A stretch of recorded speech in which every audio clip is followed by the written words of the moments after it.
You're watching the Chaos Protocol on Transplanar RPG, an all-transgender, people-of-color-led dark fantasy TTRPG show set in an original non-colonial, anti-Orientalist multiverse. If you like what you see, please consider pledging to our Patreon to support the show and get access to a patron-only aftershow, early podcast episodes, GM notes, character sheets, and even the chance for your tabletop OC to cameo in our series. Thank you so much for watching, and enjoy. The Chaos Protocol is a dark fantasy series that may contain content that is triggering for some viewers. Content warnings for this episode include large bodies of water, swimming and diving, disreality, fire, monsters and monstrosity, complex relationships, death of loved ones, grief and mourning, and references to the loss of children.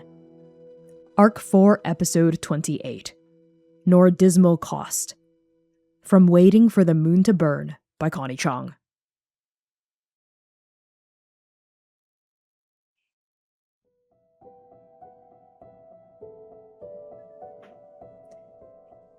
When you were young, you dove too deep into a lake. Your body slipped. Your body slipped beneath the surface.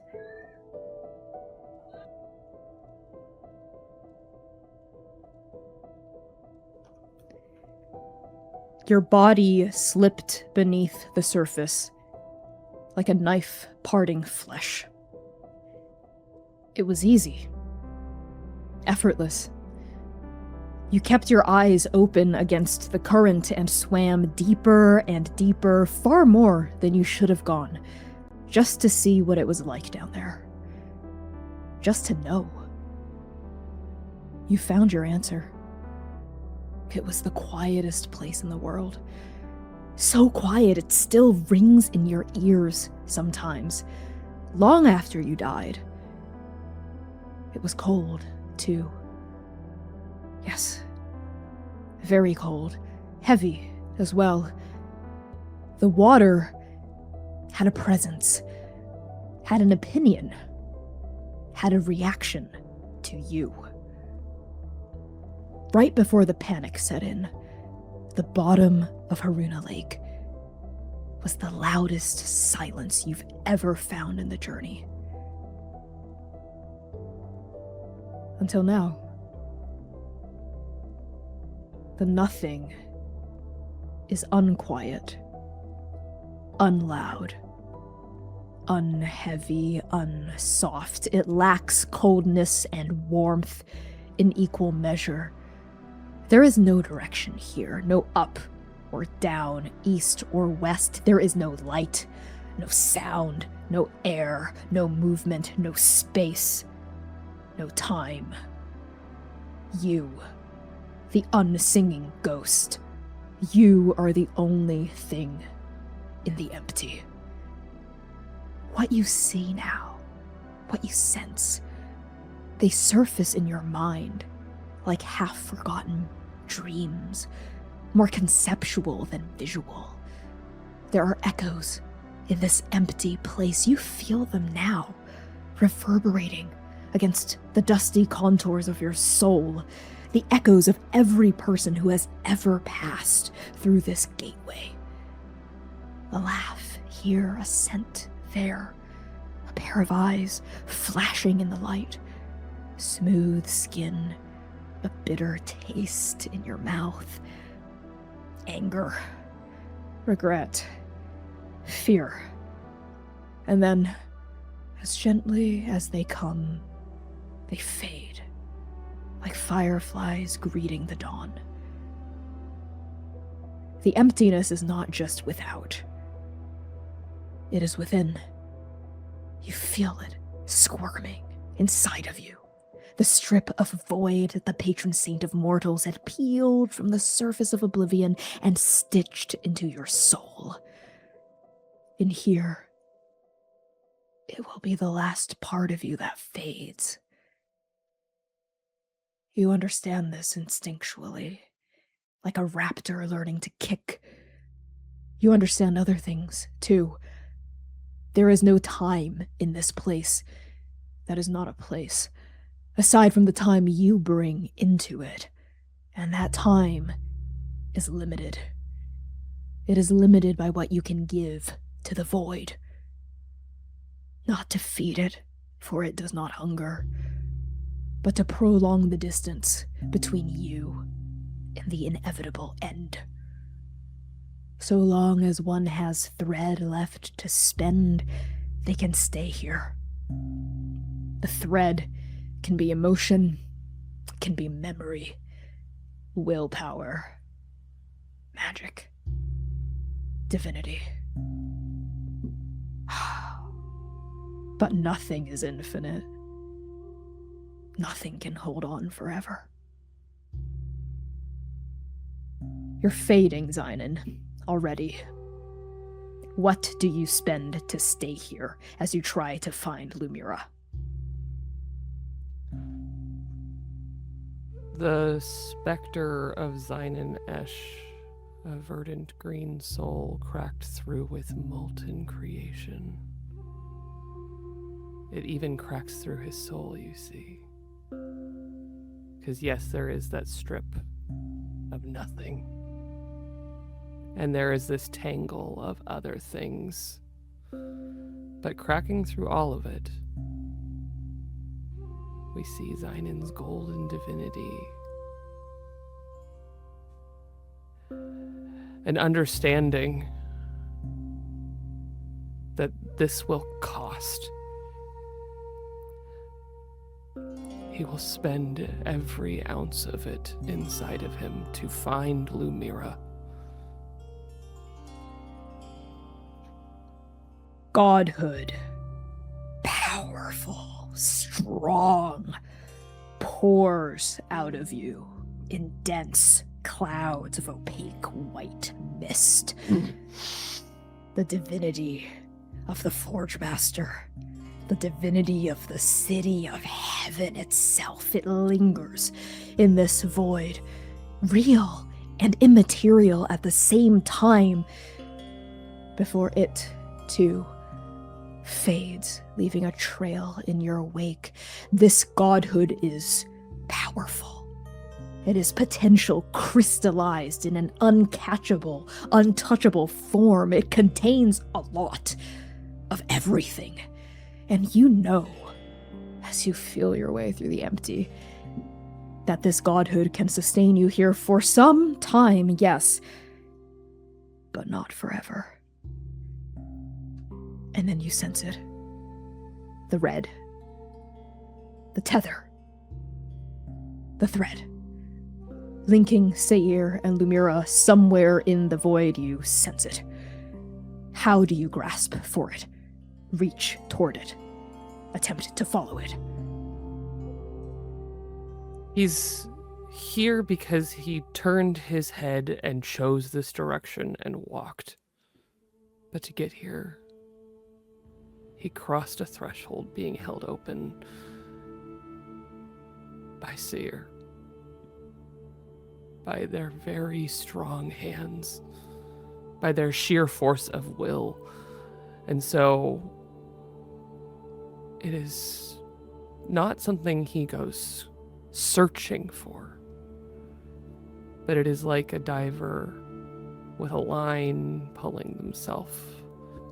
He reaches his hand out, and just as if he were reaching for Seir in the dust, in the city of heaven, wherever they have been, his hands wrap around his bulwark, a tether back, but also a tether forward to his healer, his chronologist. Somewhere in there, the two of them bound together is comforting. And he can feel it, and he simply pulls on it and walks the line. With the line as your guide, this thread of death and blood and choice and rebirth, Seir's soul and Lumièra's soul intertwined in a profane and utterly mortal act of free will. You follow it toward her. Seir. As Xainan steps across the gateway, your second and final tether to the past vanishes into oblivion, and you become unmoored from the journey. Color, sound, sensation, thought, all of these things bleed into dense, infinite lines all around you. The lodestar steading begins to stretch until it reaches all the way across and into the horizon, and the stars above your head burst into flame and churn in infinite circles. The branches of the world tree burst through the Red River, surging past your chest, your mouth, your head, and the sandalwood throne of the Emperor of Heaven looms now at the end of a tunnel in Hane Cove. You are flying beyond the grasp of the journey. You are rooted in singular place, your blades seizing around that gateway, and that black hole is the only fixed point in space and time as reality implodes, collapses, breaches around you. Or is it you who is imploding, collapsing, and breaching around reality? You are being flung somewhere unknown. You are being flung somewhere bad. You are being flung nowhere at all, really. And then, before it's too late, a hand on your back, directly over the scar tissue of the rebar that pierced your unbeating heart. The hand glitches in and out of reality, a ghost caught in static, but it's there.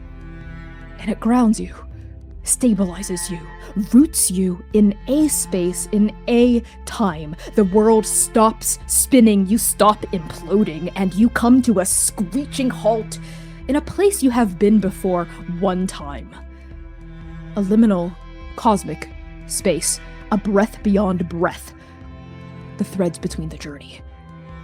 Strings of light, of sound, thought, vibration, luck, death, blood, mist, fire, every possibility, every shape, every structure, percolating down, up, sideways, beneath you, above you, around you, strings as wide as molecules and as narrow as galaxies, as long as sentences and as short as heat deaths, strings woven by fate, stretching across the gaps of oblivion, humming songs of magic, filaments of flesh, of fabric, of void. The gateway is still in front of you. The black hole has not wavered this entire time. Doom is still here, antlers locked against yours, blue eyes burning with ontological fear. And behind you, hand on your back, the drifter says, "Help me help you." It's you. What do you need? And as soon as you agree, you feel that hand root, become more solid, briefly for a moment, as you accept their offer of help, as you return it, as you offer your assistance in turn. And the drifter says to you, "We, in this moment, we are energy. We can draw the arrow back on the bowstring of time. Clear a pathway here, in the threads between, through the journey, so the arrow can strike true. I need you here as my conduit. I will open a hole in the weft of reality, so the arrow can pass through safely. Our target will be the present. Your present, let's be clear. And the markswoman, well, she's not here yet, is she? Always so late, all the time. But when she gets here, the arrow will fly. We must provide the tension. Do you understand? Not entirely. But I know you are real. I knew those fangs. I have a million questions. I'll do it. Sorry, old man. There's no time to answer them all. There's never any time to answer them all. You are the conduit, Seir. Your present, your future. I need you to fix it in your mind. Visualize it. The place, the time that you came from. That all of you came from. Hold it. There. For you. For me. For all of us. I'll do the rest. And Seir closes his eyes. In this moment, he thinks of the visuals, of the feeling of the connection between himself and all those they had left behind, no, left in the present, in the now. And Seir thinks of shadow, a soul so wispy it fell through his fingers. He thinks of the smell of sand and dust and the laughter, bubbling joy of Bug. And he feels stone, earthy stone beneath him, steadying him, buoying him through this everything. Zinnia. In her, Bug. Zinnia. In her, Bug. Zinnia Azalis. In her, Bug. Zinnia Azalis. Dom. And he focuses and he remembers all of them. Begun. All of the tears together in the garden, Samishiaraber. And he hones in on that moment of that space as he grips tightly to patience and violence. And he looks up at the blazing fury within his creator's face. The drifter's hand leaves your back as you fix the future, the present, and all of the people in it in your mind. You can sense some of the threads in this place between beginning to vibrate, and that shadowy, featureless, glitching, staticky silhouette rises into your peripheral vision, floating up and also beyond, underneath, and also to the side, as limbs come forward, what appear to be hands and fingers stretching upward, doing something with some kind of magic.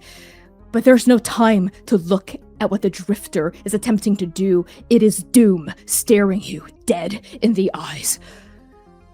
And when he speaks, oh, Seir, he growls the most words he's ever growled to you up until this point, in a rusted voice that sounds like it hasn't been used since time itself began. And Doom says, "This is not possible. You cannot do this. You cannot retrieve something, anything, back from nothing. This is not how the journey works. When it takes you, you are gone." I don't believe that. I don't believe that for a second. This thread, this tautness, this pull I feel, it's them. Father, it's them. It is not belief. It is the law. It is the rule. It is how the journey works. This thread, it goes both ways. Yes, it connects you to her. But it also brings her closer to us, to everything. When this fails, both you and our present, our future, our everything will collapse into nothingness, That is the risk.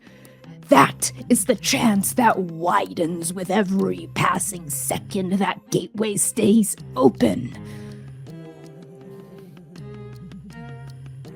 Seir is in an impossible precipice.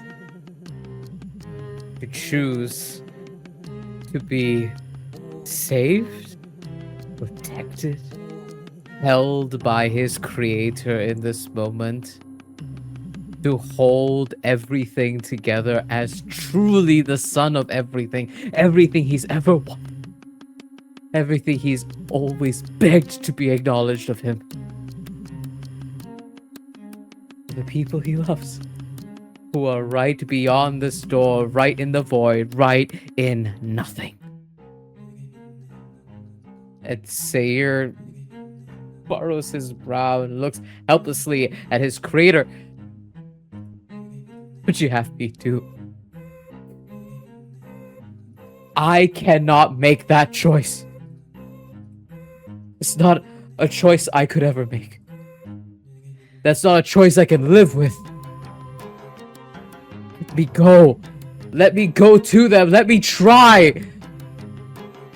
Isn't that my purpose? I cannot. I cannot let you go. I cannot let you do this. She is Why won't you have gone. faith in me? And in that moment, Seir, it is not Doom's voice that resonates in your head, but Magic's voice that reverberates the words. Back in Inferno, in that place beyond place, in that frozen moment in time, the warning Magic issued you, and you hear his voice now, the memory of it. Oh, but the precepts, we are not people. We do not possess free will. We are the immutable laws of the multiverse, given form. And as Doom repeats, I cannot let you do this. This is not possible. You see it in those blazing eyes. You see it in the rippling fur. You see it in the jagged antlers. This is not a matter of belief or choice or faith or decision or desire. This is not a choice for Doom to stop you. It is not a choice for Doom to not believe in you or to not have faith in you. No, Doom is behaving as that immutable law of the multiverse given form. He is on a fundamental level, not even really a he, is he? It's a law. It's a precept. It is incapable of understanding why you are still even now holding on. What you are attempting to do, it simply does not map on to reality, to the laws of the journey, to the structure of the fabric of everything. The words coming out of his mouth, she's already gone, she cannot be saved. These are not opinions, these are facts. When you fail, this is not an opinion, this is a fact. And yet, Seir, you are mortal. You have free will, for it was the free will of mortals that undid Kesuke. From the weft of her will, it was the free will of mortals that undoes Inferno. From the weft of her will, it is the free will of mortals. One of the least powerful beings in the entire structure of the journey that allows pieces of the journey to be undone, to be their own, to be freed, yes, but also to be at risk. For that is the cost. That is the cost of free will. But perhaps it is a cost one must be willing to pay to get the things one desires. And Doom sees in you a similar thing that you are seeing in him right now, which is that there is a fundamental obstacle, barrier between the two of you. For you have a choice, and you have free will, and he does not. You can't make the choice. You can't choose. And Seir takes a step back,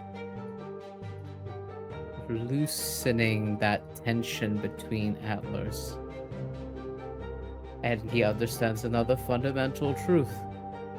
He is mortal, facing down a law. He will not win this fight. But maybe, he cannot run it.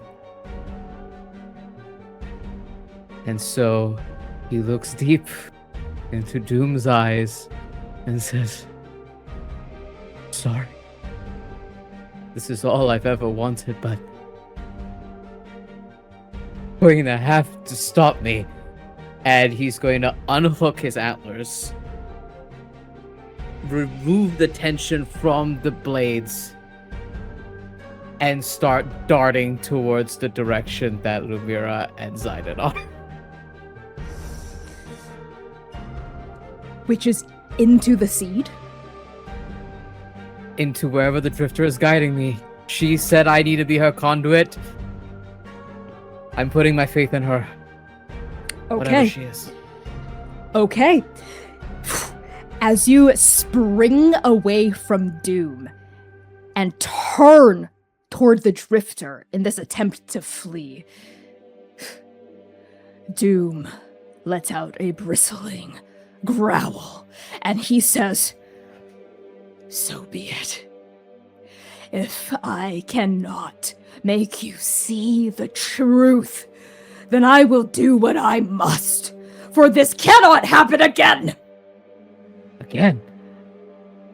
And Doom pulls his antlers away, and all of that ontological force as you spring apart, all of that, the pressure of it all, the pressure of everything, gone.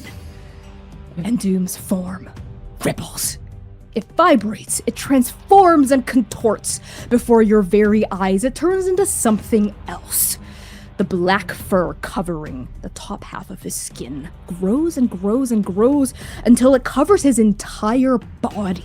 And his whole body distends until it is not just his head that resembles a stag, but his entire form. It rises 10, 12, 15, 1,000, 1,000,000, infinite feet tall, and the broken red threads dangling from his antlers tremble and turn into crimson rivers, trails of blood, shooting stars and falling mountains as he ducks his massive head and gores his horns the size of planets, not at you, but at the thread that binds you to Lumièra, with the intention to sever it in one fell swoop before you can escape. No, no, no, no, no! And Seir starts booking it. He shields his arms over the thread like cradling a baby. He is running and rushing past this space away from that great titan that bears down upon him. And he darts and moves, and he's trying. What can he do? What can he do? He can't win this. He should say violence is not enough. It's not enough. And he thinks of every single training circuit he has ever done in the halls of trans. Arms weighted down, legs weighted down, chest weighted down, in the weight of impossibility and nothing. Did she train me for this? Why would she train me for this? And Seir runs and darts between falling mountains and blazing sky, trying to shield himself away from Lumièra, but it is not enough. He needs something else. Something. And Seir digs deep in this moment, trying to find something he does not have here, but something he could maybe have in a different life, in a different path, behind a different door. He thinks of his sister. Beautiful magic that she loved to wield, and as he is falling, tumbling through empty space, I'm going to attempt to manifest platforms for me to run down like steps to create space between me and Doom. You are in the threads between. Anything is possible. What color are these platforms? Blue, with shades of wisps of black. They've got cracks in them, though they don't levitate with elegance and poise. They don't make music. When he steps onto them, they feel discordant. But they work. And they buoy his legs. And that's all that matters right now. One after the other, these cracked, wispy blue and black platforms explode, unravel, spindle and weave themselves into existence underneath your feet, just like they had with Sing, but also so unlike Sing. And just in time, too, as with this new elevation, you lift this precious, mortal, fragile, and powerful thread up out of the way of those two huge severing antlers, barely missing it. The gust of it causes the weave, the thread binding you to Lumièra, to ripple like a sound effect, like a vibration given form. And now, Doom, the black fur of the stag, it melts down underneath your platforms. You see it swirling in pitch black void like a tar pit collapsing. But this liquid is alive. It is an ocean of darkness underneath you, writhing, bubbling, coagulating, rising up to meet you into a hissing serpent. No, not hissing, crackling. The seams between its pitch black scales glowing with heat, red and hot and burning. 3 eyes, one for each of the scions, pop open on its arrow-shaped head, each a pit of pure incandescent flame. And when Doom opens Aregnus's mouth, when he was the wild sea, you see fangs of oil and a tongue of whipping, vicious fire, and that tongue lashes out, trying to burn the threads away with its impossibly hot flames. Shit. And Seir, again, the blade's going to do here. He is no longer wielding the power of Doom. Doom is coming for him. This is a different fight. And Seir keeps running, keeps darting, and he feels the heat, the licking of fire and fang just clipping against his ankles and his abs. And Seir thinks inside himself something else. Maybe I'd taken more interest in bows and arrows. Maybe this would have been the time. Maybe it is the time. And Seir brushes his hands against the weaves of the threads of everything, trying to manifest that war bow, that powerful bow that Artemis had him try all those many years ago when he was, 13, 14? Something there, and he attempts to pull it out from the weave. It comes out of several of the threads between, just floating in this liminal space around you. That war bow, how does it sit between your fingers and your hand? How heavy is it? And how do you use it to try to evade Doom's fire? It feels like the weight of everything. Every possibility, chosen and unchosen. And Seir in his fingers manifests 3 arrows that he puts between his fingers and against the bow. As he pulls and pulls the string close to his cheek, it cuts him. And he releases those arrows, and he's going to aim those 3 arrows for each head of the scions that's represented by the serpentine Aregnus. As the mouth of the serpent darts forward, the arrows fly with an immense force that, you know, were you not in this space, you would not be able to conjure. And as the arrows fly forward, out from the serpent's maw, Doom's voice, though the serpent's jaws themselves do not clack together, and you hear him say, "You know not what those arrows do, what their purpose is." And as he launches his massive serpentine maw toward you, the black oil serpent, the flames collapse, and the arrows fly harmlessly through white mist. Now, the oil is gone. Everything is white and cloud-like. There is mist all around you, obscuring all of the strings, all of the pillars of every thread in the threads between, and you see, in the distance, no, close to you on one side, and then the other, shrouded in this opaque mist, a beast whose silhouette is barely visible, though you recognize it, the hard yet curved edges of it, and then you see, glinting out through the mist at you, glowing mirrors for eyes, and you see your own arrows reflected back at you, shooting from another direction as your attack is deflected, and they cut across the space, not toward you, but toward that red thread. And Seir in this moment feels the weight of everything, the voice of his father. He just yells out helplessly, "You can just stop this! You don't need to do this! I have made my choice and you have made yours! Just let it be! Just let it be! Fuck!" And Seir in this moment thinks of Shalang in the city of heaven, that demon he bit into, the blue blood that stained his lips and his cheeks all the way down to his chest. And that monk spade, that moon spade he wielded, that he forged for Bug, and in this moment he tries to manifest in his palm his own polearm that he will use to try and deflect those arrows. It into existence right from this dense incorporeal mist. What color is this pole arm, and what is the blade on the end of it shaped like? The actual Mon spade is the colors of blue and black on the main staff. The blades, unlike the incredible spade-like quality that he had lovingly forged for Bug, it is a two-wielded crescent-bladed polearm. The three arrows shoot toward that fragile thread. How do you use this double-bladed polearm version of your crescent blades to knock the arrows away or intercept them or protect the thread? He just slices them using the sharp edges on either blade to cut them while they're in mid-flight before they touch that thread. I won't let you touch it!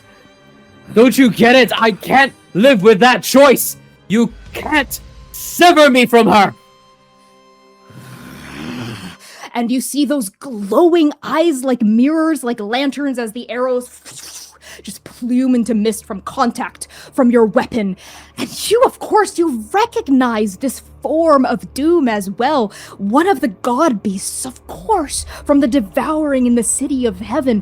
One half of a pair.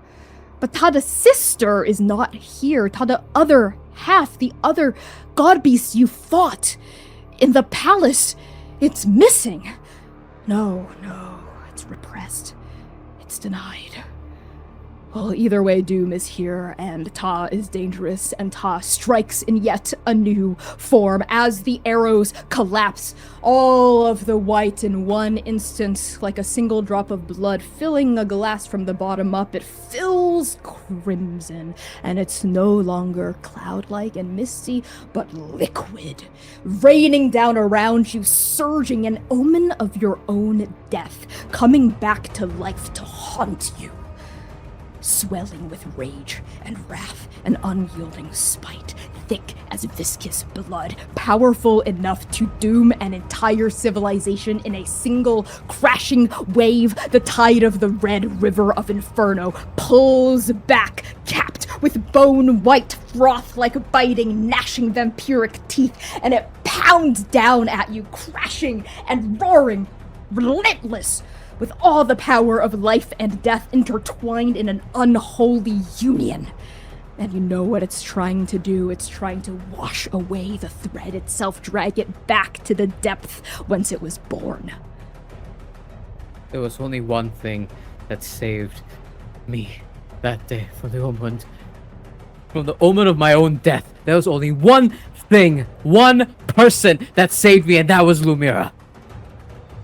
If this precept for a moment, if my own father for a single moment thought I was going to let that drown in the river, he has another thing coming.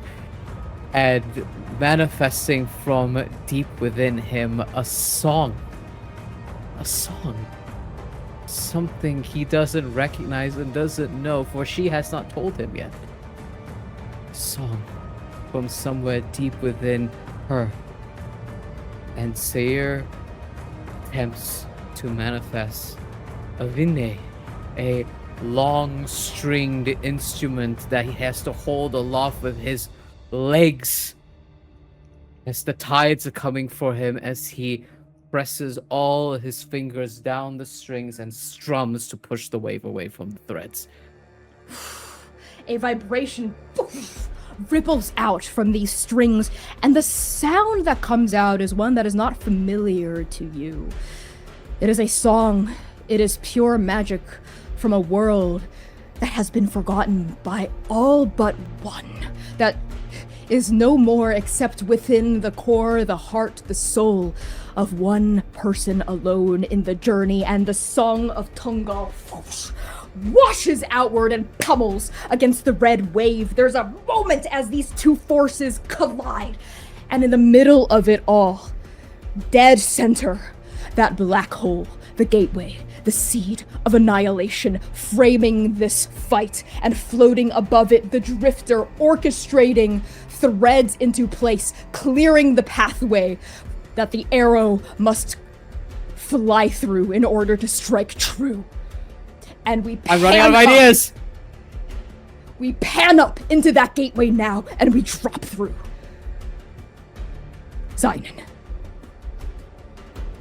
You follow the red thread. For what feels like an eon. For what feels like no time at all. Time is so strange in this not place. There is no sense of it passing, except by the divinity that becomes less and less and less in you as more and more of it is tithed to the empty. So you can last in here just another fragment of a moment longer. You follow the thread, you hold it like a diver going into the depths of the Haruna. And then, all of a sudden, or is it gradually, you see her. Lumièra. Not as an echo, not as a memory, lingering in the infinite void, like all these other echoes, but as Lumièra, her soul, her magic, her body, still here, still tethered to life somehow by that fragile yet endlessly powerful thread spun from the blood of mortal choices. She's not alone. There's another presence, close to her, next to her, behind her, beyond, above. Sing. Exactly as you remember. Their bright smile and pink eyes flashing across your memory like a firework before it fizzles out. But the presence of Sing lingers. A white mane of hair, antlers, flowing robes stitched from the finest thread, a willpower so strong it can still command memory.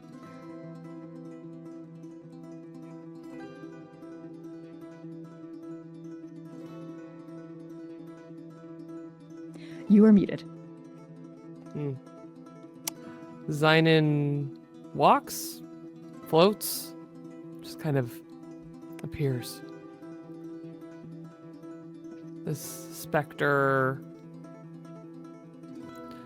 strangely devoid of many of his usual markings.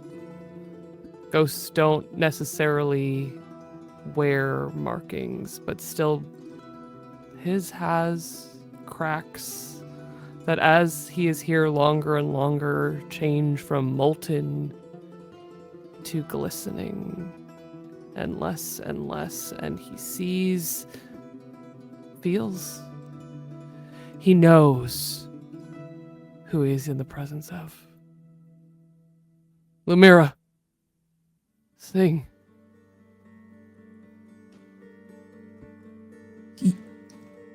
You died too? Well, not really. Not this time. Then what the fuck are you doing here? I'm here for you. Hmm. Come on, Seir's holding the door open. We gotta get going. We gotta go. And Lumièra, her presence here in the Nothing Plane for a while was just a constellation of stars.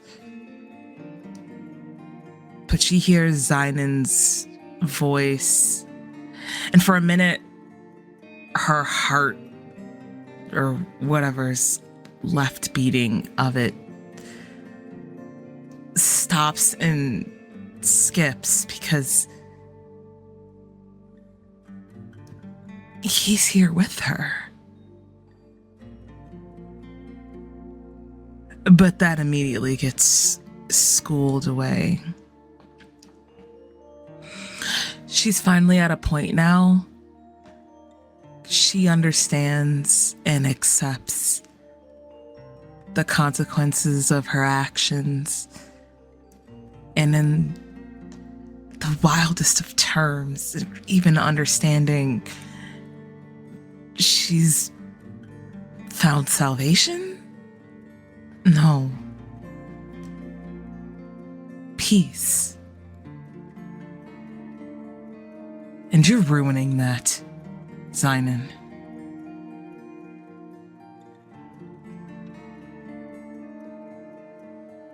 He looks confused. He came here with urgency.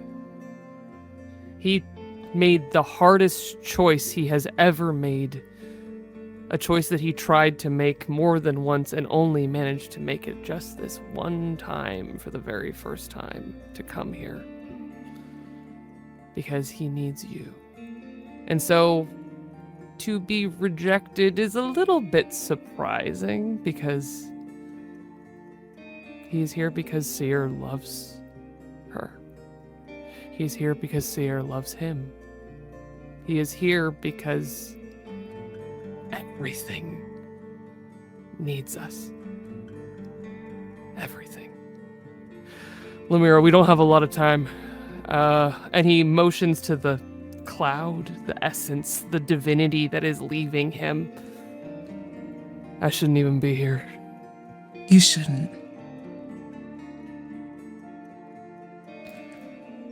And Lumièra stands, and her typical 5'9", 5'10"-esque frame seems so much bigger now.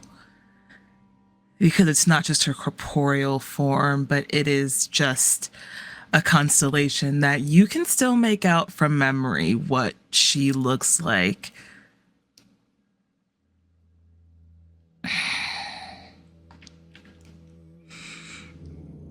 You have a lot of nerve, Xainan Esch. What? You ask the impossible of me, and look at where it got me. Here. Gone. Nothing. Nothing. I wasn't enough. Answer me! I'm here because I need you. You are enough, you but it's not now. Lumièra, I always need you. I have more. When you need something from me, what I can do. Okay. And she stands, and you feel a wisp come past you, and you can tell that it's her form colliding with yours in this. And he is small, and he is getting smaller with time, less substantial even than before. He just takes it.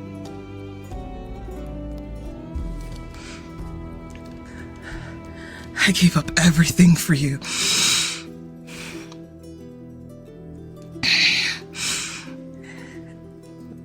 I was wrong. Yeah, You were. You fucking were. I can't even look at you right now. Why didn't you? Yeah, that's for later. And you can see him try and start to spark Speak your some. piece. I didn't know. You didn't tell me. So it's my fault. No, it ain't. Because Xainan Esch is practiced in fighting with people that he loves. His home is a place of barbs and jabs as much as it is a place of love, of kissing and holding and sweet. He knows how to fight, and he knows when to bare his teeth and when to just listen. For years, I have bit my tongue for you and all your shit.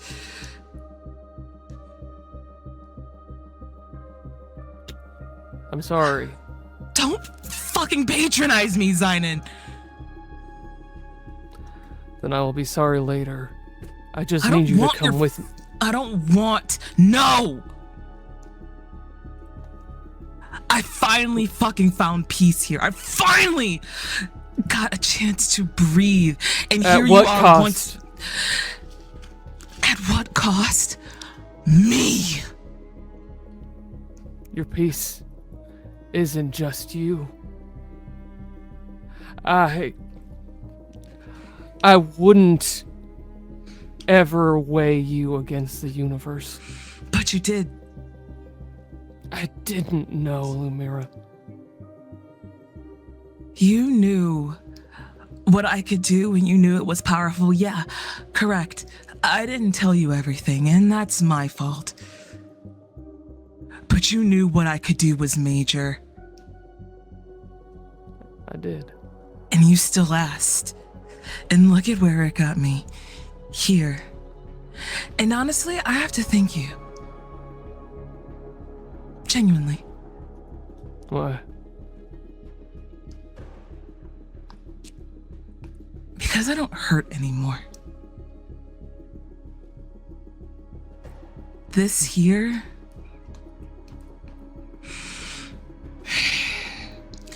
And she looks at you,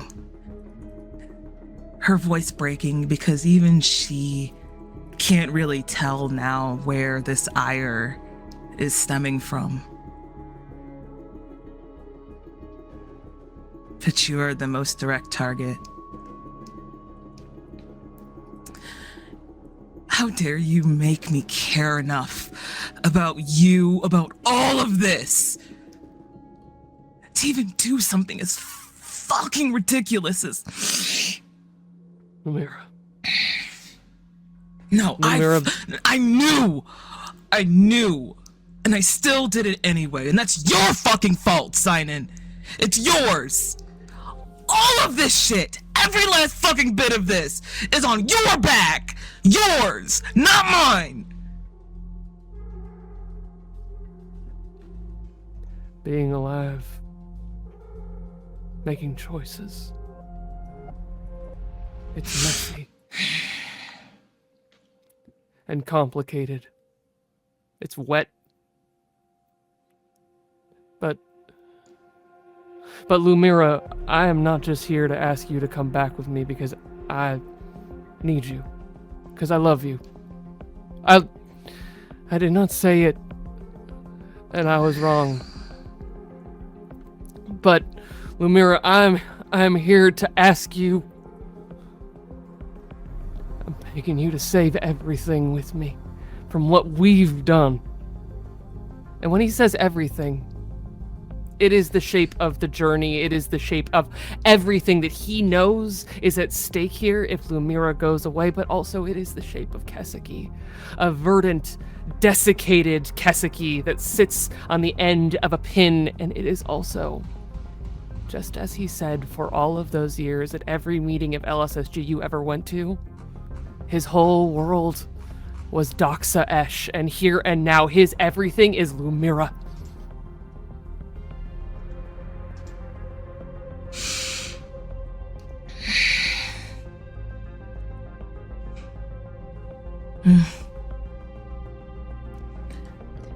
Once again, Lumièra is the one that comes to save.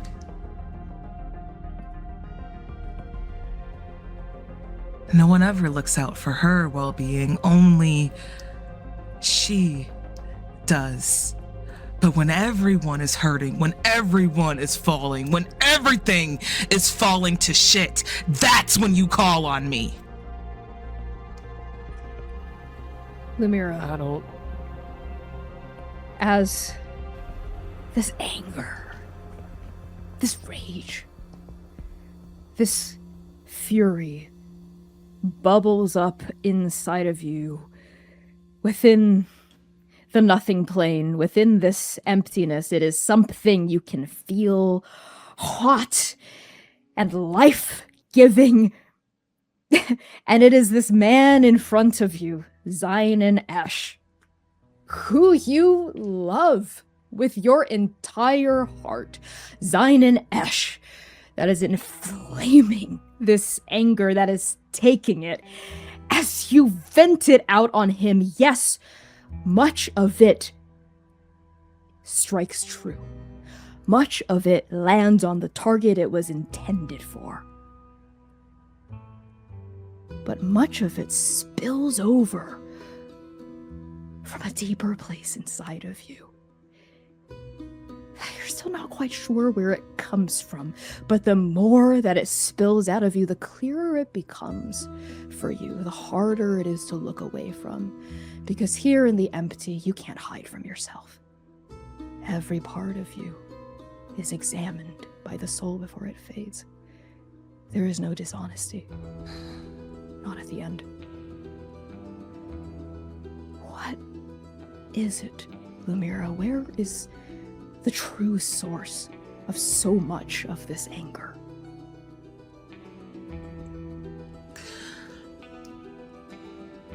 In the amount of time that Lumièra has spent here in nothing, she's never been anything but introspective.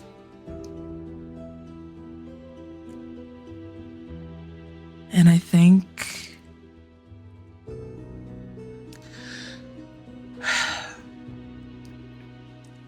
a lot of this is bubbling off because I think Lumièra is starting to see and realize she is so much more like Xainan than she ever expected.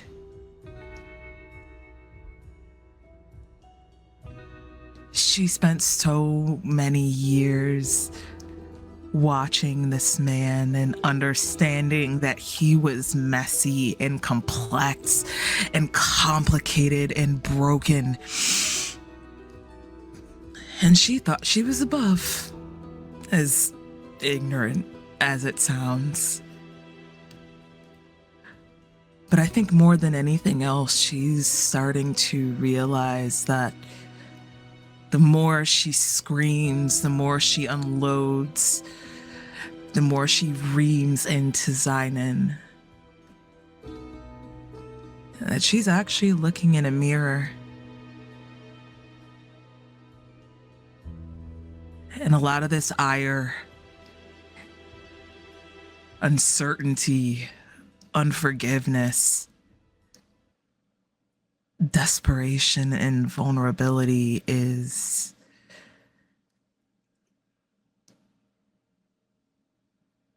being poured right out of her and sloshed back onto her shoes.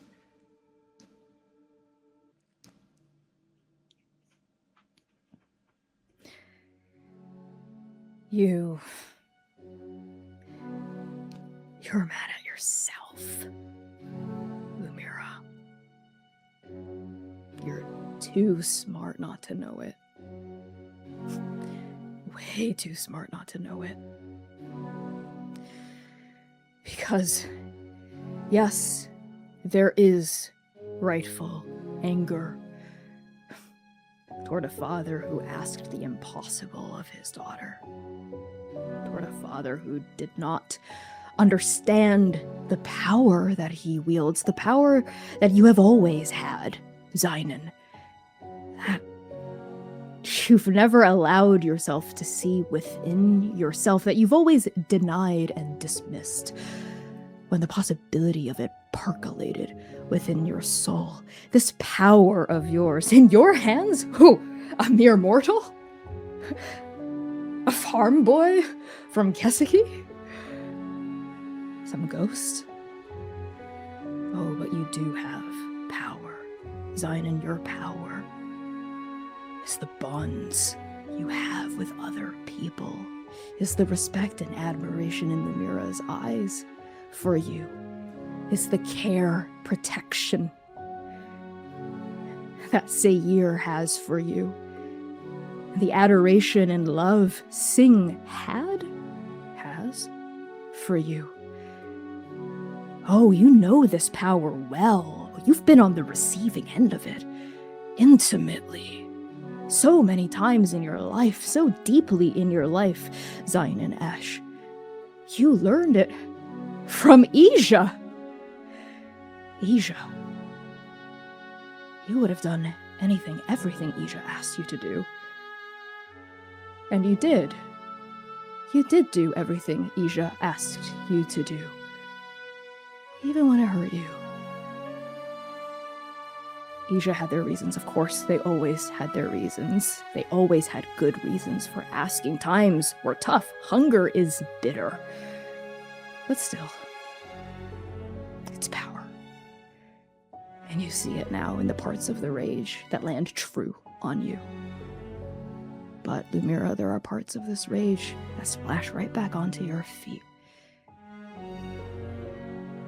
Because you are too smart not to know that had you allowed yourself the chance to think about Xainan's ask for just a second, you would know that it was a terrible idea.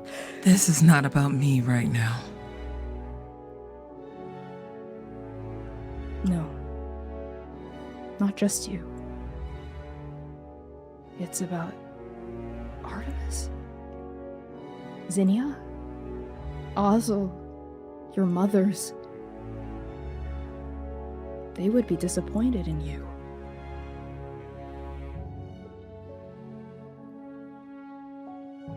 And they would not be wrong for being disappointed in you.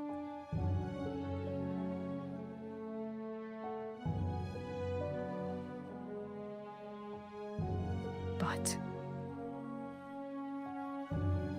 and Sing's voice, for the first time since Xainan approached, since Xainan breached the gateway, Sing's voice rises out of the empty but.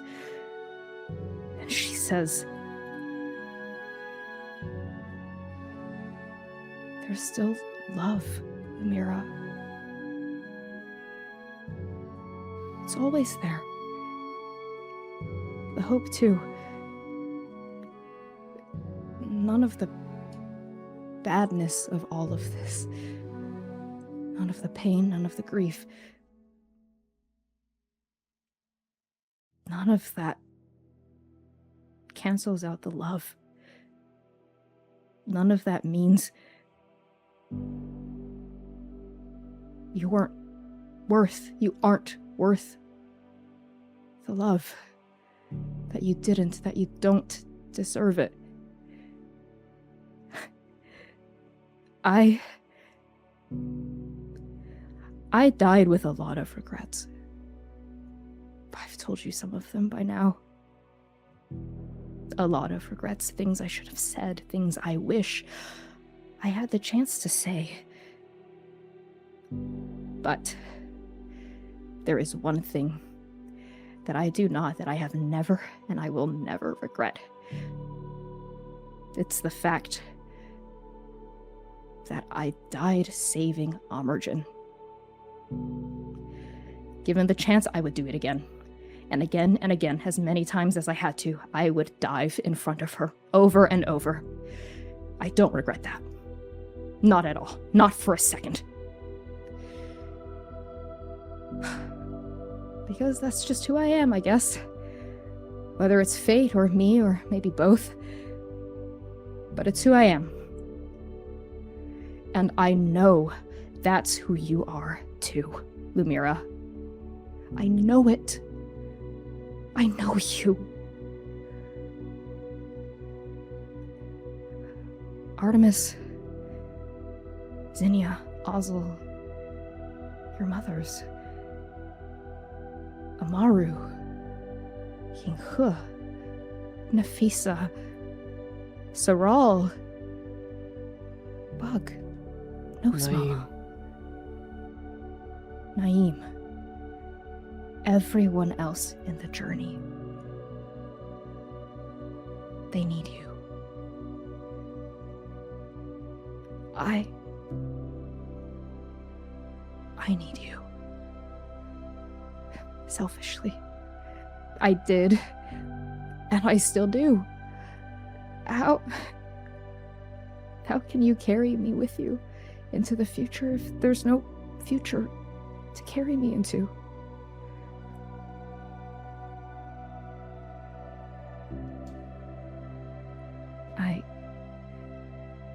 I know that this place, there's a piece to it, yes.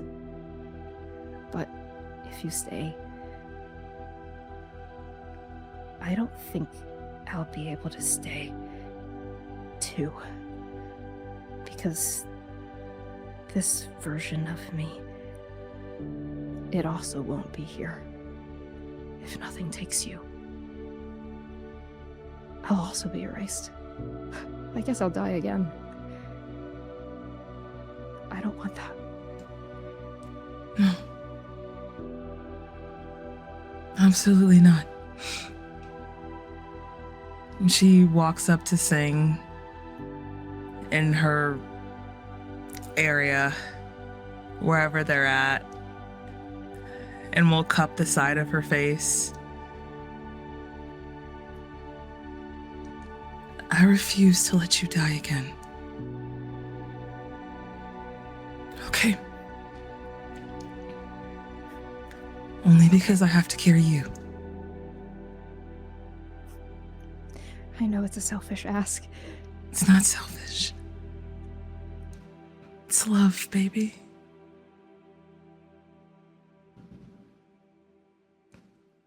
And Lumièra will kiss her. And Sing kisses you back. And what is the change that comes over you in this moment as you kiss the chosen one?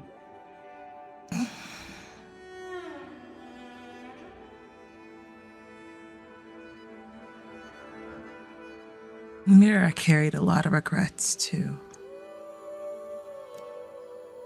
One she didn't really speak out loud. And one of them was letting Sing leave this plane of existence without her ever knowing just how deeply my feelings for her ran.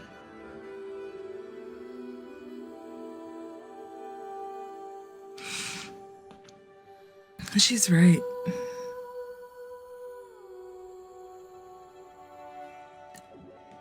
Giving up now is just allowing everything that happened to be in vain. All the efforts of the tears, all the time that's been put into building these relationships, building the lives around these people. Has it been easy? Fuck no.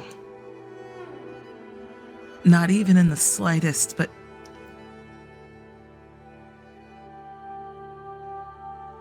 love has carried them through everything. Through the loss, through the hurt, the decay.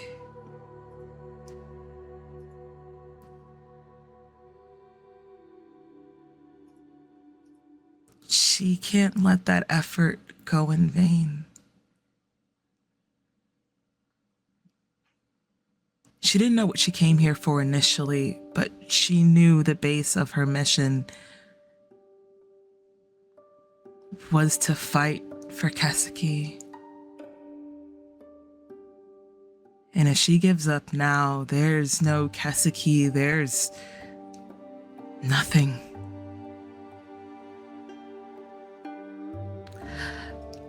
So she turns and faces back towards Xainan. Xainan, you feel her eyes full of fire. Still, but they're locked onto you. Determined in a way that only she can carry herself. Fine. Funny, that makes him smile. Seeing her, even though she was so much full of fury. Because there she is.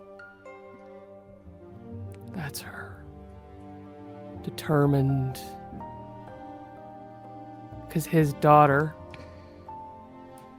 never quits at anything, even being angry.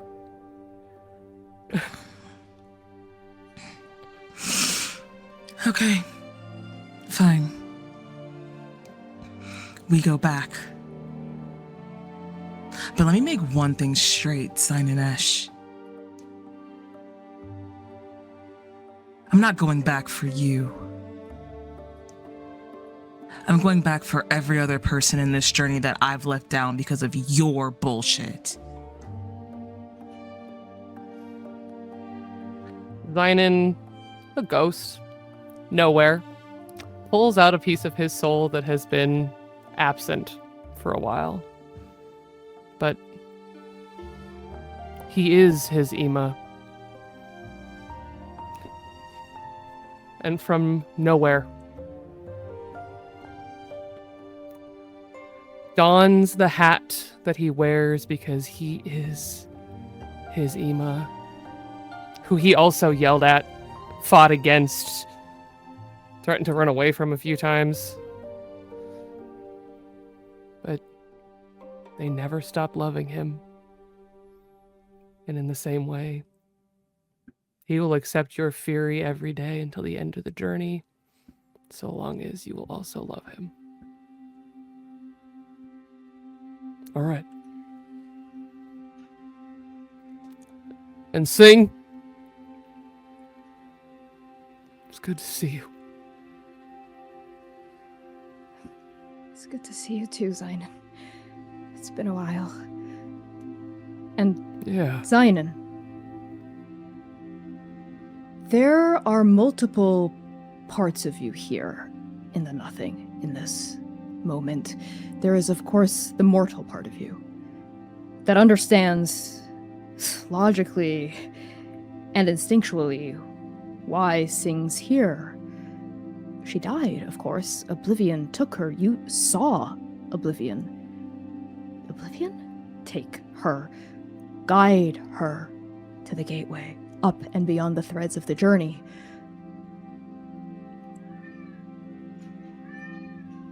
Baba was also guiding things out the journey. Baba is just guiding the journey. You are very on as we speak. psychopomp. Baba the Oracle 2K26. But there's another part of you too, Xainan. The profane part of you. The part of you connected to this place in a way that should have never happened. And that profane part of you, it rustles, it bristles with wrongness. Go on, Baba.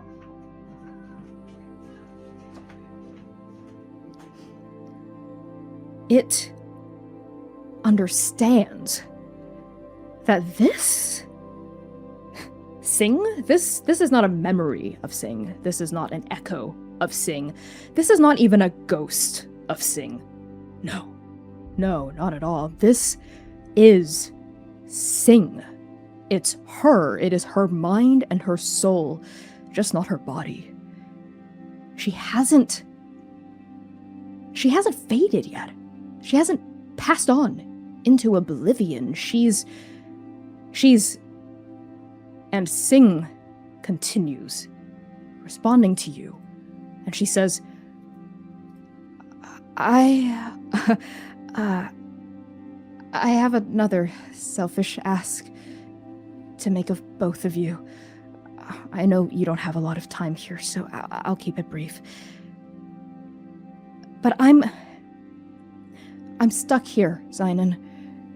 I told Lumièra as much, but when Shepard guided me to the gateway, told me to step through. Yes, Shepard. That's what they said their name was. They have a name? Yes. I did as they said I should do. I crossed the gateway, but was there. You're doing it again, baby.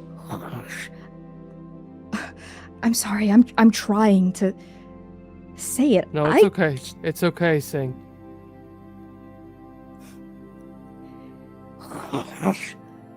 Told me to stay. So I stayed. I don't think I could leave even if I wanted to, and believe me, I've tried. Is keeping me here. I think somehow, I don't know how, I'm not sure, but I feel like I'm stuck. Not just here in the nothing. I feel like I'm stuck between the spokes of a great wheel. Caught in a moment before I don't know. Transformation? I don't know what's going on. I want to know, but I can't. I can't find it out from here. So please, the two of you, can you help me? Can you try to figure out what's wrong with me? You ain't the ghosts that are meant to just pass. And he holds his hand out, and he is becoming more and more threadbare the longer that they are here. Translucent and dwindling. But he would give more than just a few seconds of his time in the journey to tell Sing, you ain't a ghost, Sprout. You ain't fading like I am. No, I'm not. You don't have a lot of time. You should go. Yeah. No, I'm not a ghost. I think the cycle got stopped for me somehow. But go. We'll figure it out. All right. I won't rest till I do. Thank you. We're on it. I'll follow you out. Well, I can't actually follow you out, but I'll follow you as far as I can go. I'll see you off. Let's go for a walk. Okay.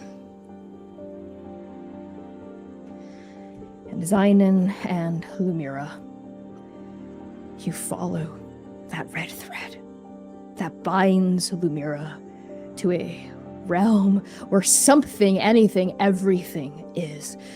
To a material world, to a wonderful mundane world, back to the world of the journey, back to the weave of reality.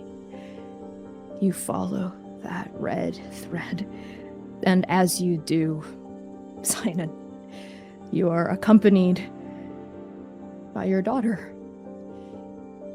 For you had a daughter, and she wasn't able to grow enough to have fights, pain, furies like this with you. Unfair and fair. Real, brutal fights. But this is what it means to love a daughter too, and you know this. And you love her enough to weather this storm. To bear these scars. And to hopefully heal them together. One day. And for that to happen, You need time.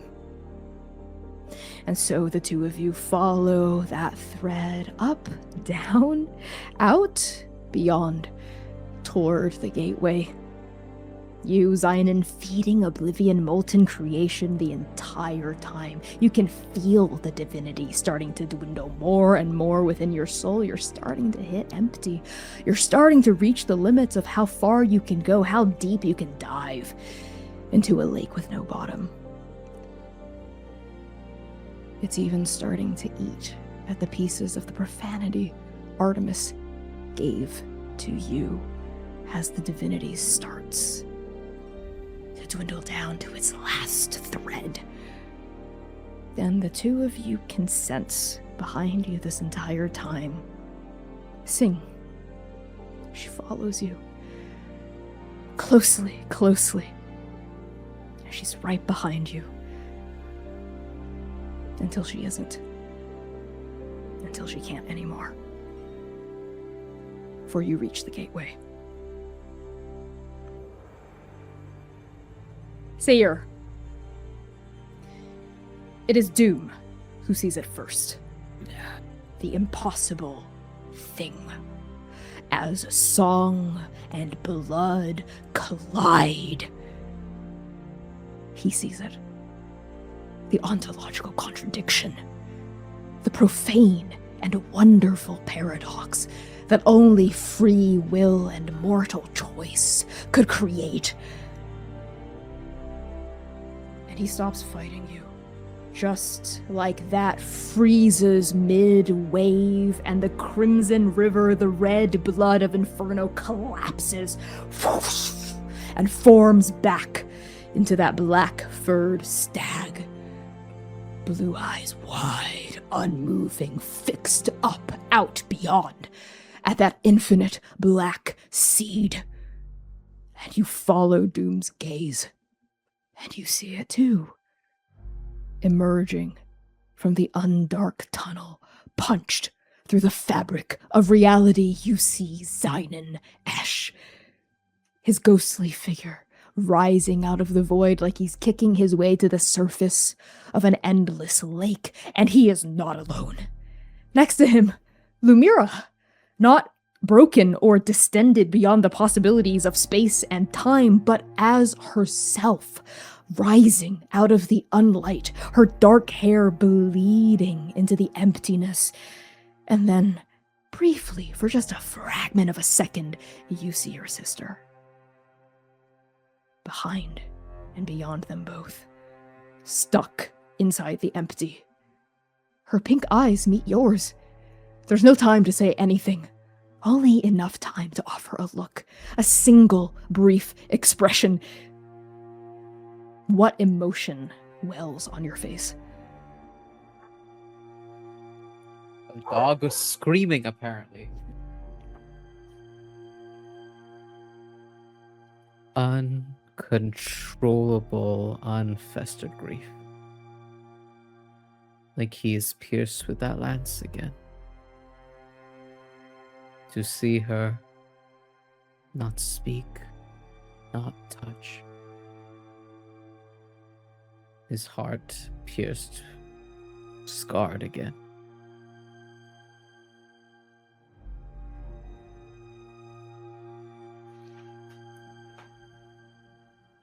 Behind you, you feel and sense Doom shudder. Oh, there is a wide and wild look in the eyes of that powerful, suffering mandate. Her jaws part slightly. Her gums are blue as lightning. His teeth black as night. He is panting and breathing heavily, heaving, as he watches the impossible return unfold, and then she turns her gaze to you, Seir, and is staring at you with an unreadable expression, and there is something there in the depths of her eyes. A question? A realization? The next beginning of an endless cycle. Their fur rustles from the top of their head to the end of their tail like a single breeze washing over a field of black grass. And then Doom breathes out, and he fades away. And he's gone. Lumièra, how do you reach for Seir through the gateway?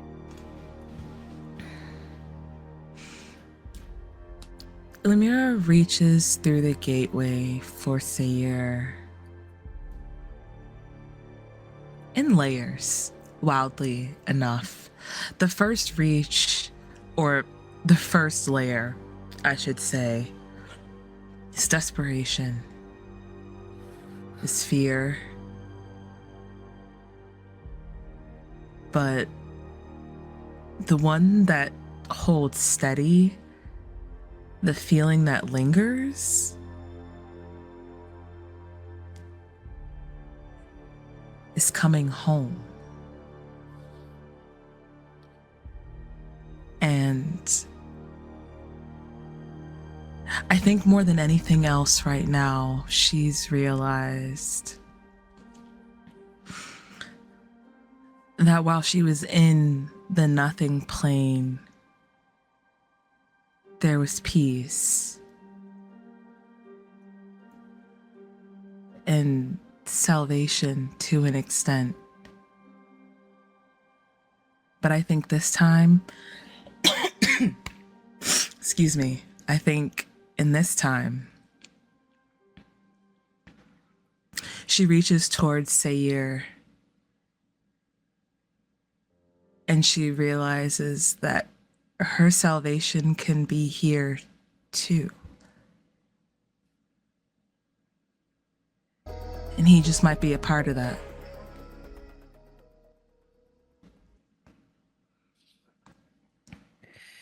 And Seir reaches out to you. Not in layers. Just as he is. Heart to thread. Thread to heart. Hey. I got you. I know.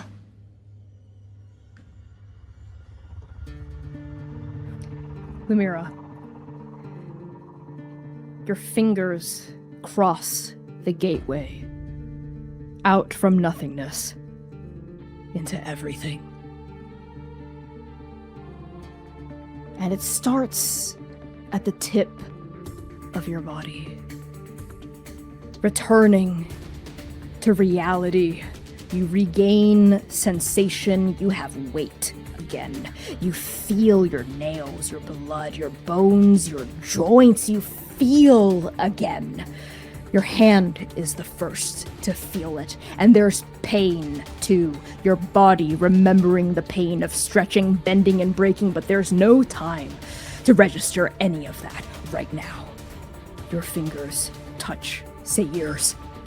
And in that moment, the drifter floating above, beneath, beyond, says, "Now!" The strings of the threads between part in a perfect, aligned tunnel. The drifter breathes in. The bowstring draws taut. The arrow flies, releasing all of the tension Seir has built up for memory and focus and conduit. And you vault, all of you, all at once, back to the present. Back to the present whence you came. And we're going to end the session there.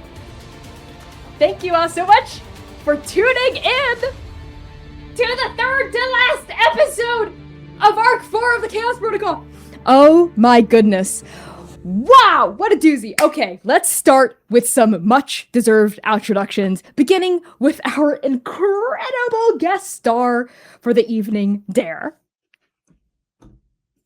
Hey, do I exist on screen? Terrifying. Hi, hello. My name is Dare, pronouns she, they, they, and it. That was unfair. No one warned me. At least I didn't see a warning.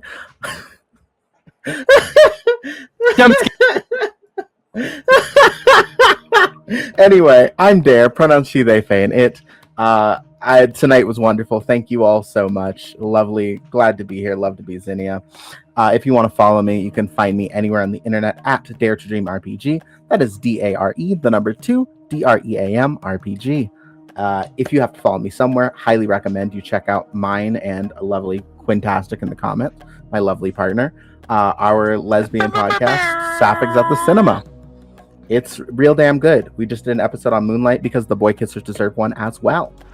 And I will throw it over to Val. Listen to that because Moonlight, that was a movie I had to watch once, and I was like, I've seen it once, never have to watch it again because I wept the whole way through. Yep. That's so true. Also, hi everyone, I'm Valiant Lovewoods Dorian. I use him, his pronouns. You can find me all across the internet at Valiant Dorian, or also Spirit Bear. Please enjoy that little video trying to set you on. And tonight I have the distinct pleasure of playing Seir. I'm gonna fucking do it, Dad. Try and fucking stop me. Last name who uses he, they pronouns. Gonna pass it on over to the Ghost. How you doing, Ghost? Oh, I'm doing fabulous. Hi everyone, I'm Kai. You can find me everywhere as Estella of Ladris. And what a treat to get yelled at by my daughter and see another one. And yeah, that's me. Samm, what's going on? How you doing? I'm doing lovely. How are you doing? I love you. This was so fun. Hello everyone. I am Sam Star using she, they, and the occasional Fae pronouns. You can catch me all across the interwebs at Lust for Life X, more specifically where the butterflies do fly blue. Yeah. I'm back? Question mark? I don't know. I do know that I got to be gay with Sing again, and that's really all that matters. Take us home, boss. Yes, I'm gonna take us home like Lumièra's taking us home. Yay! We're going back to the present. Yay! It's happening. Don't worry about Sing. She's fine. We're getting really close to the end of Arc 4. Can you believe it? There are 2 streams left. 2 streams left, and we are chugging ahead at unlight speed right toward the end. We are streaming our Arc 4 penultimate session. That's right, next week. That's right. Oh my god, 2 main campaign streams in a row live. I love it. Saturday, July 11th at 8 p.m. US Eastern Time, right here on Twitch and also YouTube Live. That is gonna be the second to last episode. In the meantime, you can support our show by joining our Patreon, joining and participating in our Discord, making fanworks if you are so inspired, posting about Transplaner on Blue Sky, Instagram, or Tumblr, rating our podcast, buying merch from our merch store, and most importantly, telling someone else about the channel. Your friends, your family, your homoerotic enemy, your situationship that you're falling in love with, your true love that's stuck in the nothing plane, your mother, father, stag, your ghost girl, blooming from dust, your oracle, your sad little droid, your shadow mage that got stuck in the present, and of course, do not forget your parakeet. That's right. Thank you all so much, Transplaners. We're gonna see you next Saturday, July 11th. That's next Saturday, at 8 p.m. US Eastern Time for the penultimate stream of Arc 4 Penultimate, baby! And in the meantime, we're gonna be raiding someone really awesome right now, no doubt. So hop on that raid train and Bijou.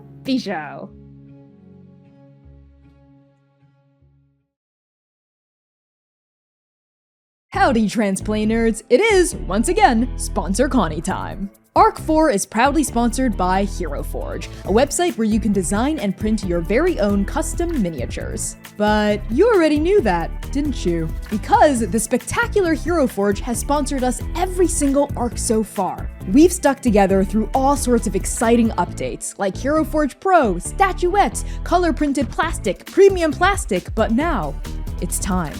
It's time for one of the most exciting Hero Forge updates ever. Custom dice. Hero Forge is now offering 3D printed custom dice, where you can put literally anything into the clear material of the die. Each die is printed in the same layers as the item or character bust inside of it, resulting in a solid, perfectly weighted chunk of math rock. You decide the size, color, and shape of your die, the size and color of the numbers on top, and, of course, what the die contains. Put a frog in it. Don't die-lay! Visit bit.ly/transforge to design your very own custom miniature or custom dice today. Hello, Transplay nerds! You know what time it is. Sponsor Connie time. For Arc 4, we're collaborating with the Working Families Party, who are building a multiracial coalition of working class people to make our communities a better place to live for everyone. You might be thinking, why does a political party care about a queer tabletop show? As it turns out, the Working Families Party believes in the power of fandom to effect positive political change in the real world. So do we. As a Transplay nerd, you're no stranger to just how political our show can be and how our stories are never just fiction. In fact, let's take an action together right now by signing a petition by the Working Families Party to break up big media companies. This cause means a lot to us personally, as indie actual play performers fighting censorship, telling authentic stories, and resisting authoritarianism. Go to bit.ly/WFPtrans and add your name to the list. By signing this petition, you will join the Working Families Party's mailing list and receive opportunities to help them organize, educate, and fundraise. So let's build a better future together.